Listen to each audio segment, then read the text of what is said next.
সবুজবন নামে একটি ছোট্ট গ্রাম ছিল। গ্রামটা চারদিকে ঘন জঙ্গল, বাঁশঝাড়, পুকুর আর মাটির ঘর দিয়ে ঘেরা। সকালে পাখির ডাক আর সন্ধ্যায় ঝিঝি পোকার শব্দে গ্রামটা যেন বেঁচে থাকত। এই গ্রামেই থাকত একজন কাঠুরিয়া, তার নাম মাধব। মাধব খুব গরিব ছিল, কিন্তু সৎ আর পরিশ্রমী। প্রতিদিন ভোরে ঘুম থেকে উঠে সে তার কুড়াল কাঁধে নিয়ে জঙ্গলের দিকে রওনা দিত।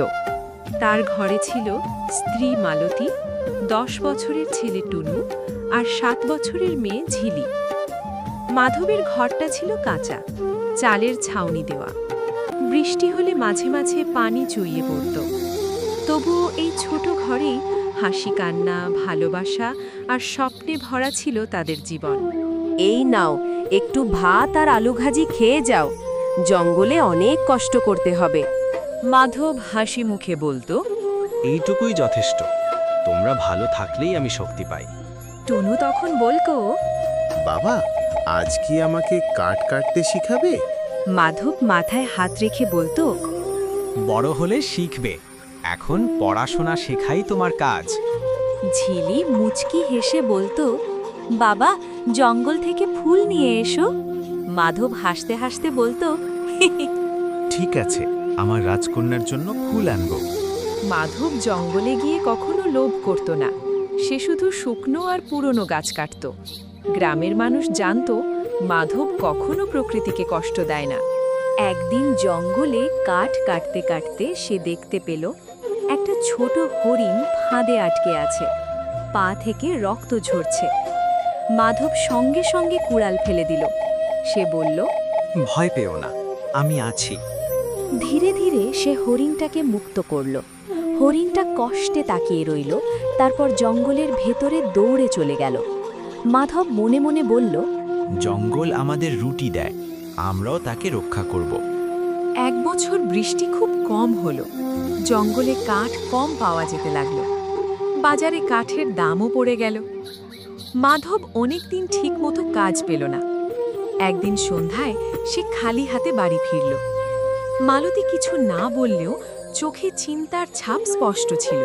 মালতী বলল, চিন্তা করো না, কি করবে সবই ওপরওয়ালার হাতে, ওপরওয়ালাই সব ঠিক করে দেবে। তারপর টুনু বলল, বাবা, আজ স্কুলে মাস্টার বলেছে ফি দিতে হবে, না হলে স্কুল থেকে বের করে দেবে বলেছে। ঝিলি চুপ করেছিল, কিন্তু তার চোখে পানি টলমল করছিল। মাধব মাথা নিচু করে বলল, আমি চেষ্টা করছি বাবা, ভগবানই ভরসা। চিন্তা করো না, আমি আছি, সব ঠিক হয়ে যাবে। তুমি আবার স্কুলে পড়তে পারবে।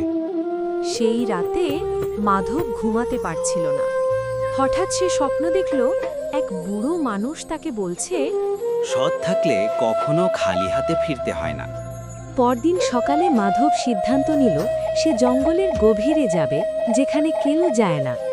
গভীর জঙ্গলে গিয়ে সে এক বিশাল পুরনো গাছ দেখতে পেল। গাছটা মরতে বসেছে।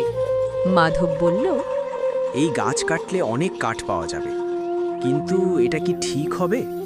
আমাকে আমার পরিবারের জন্য গাছটাকে কাটতেই হবে। এই গাছটা কাটলে অনেক কাঠ পাবো, ওই কাঠ বাজারে বিক্রি করলে প্রচুর টাকা হবে। তারপর মাধব গাছটাকে কেটে বাজারে কাঠ নিয়ে যাওয়া শুরু করলো। এই কাঠ বিক্রি করে সে অনেক টাকা পেল। মাধব সেই টাকার অল্প অংশই ব্যবহার করল।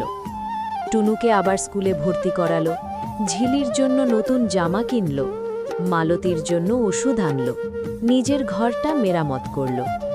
কিন্তু সে অহংকারী হলো না। সে গ্রামের মানুষের জন্য একটা গাছ লাগানোর দল বানালো। সবাই তাকে সম্মান করতে লাগলো।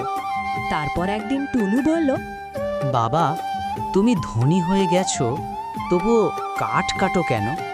মাধব মুচকি হেসে বলল, আমি কাঠ কাটাই না বাবা, আমি জীবন গড়ি, গাছ কেটে নয়, গাছ বাঁচিয়ে। ঝিলি বলল, আমি বড় হয়ে বনরক্ষক হব।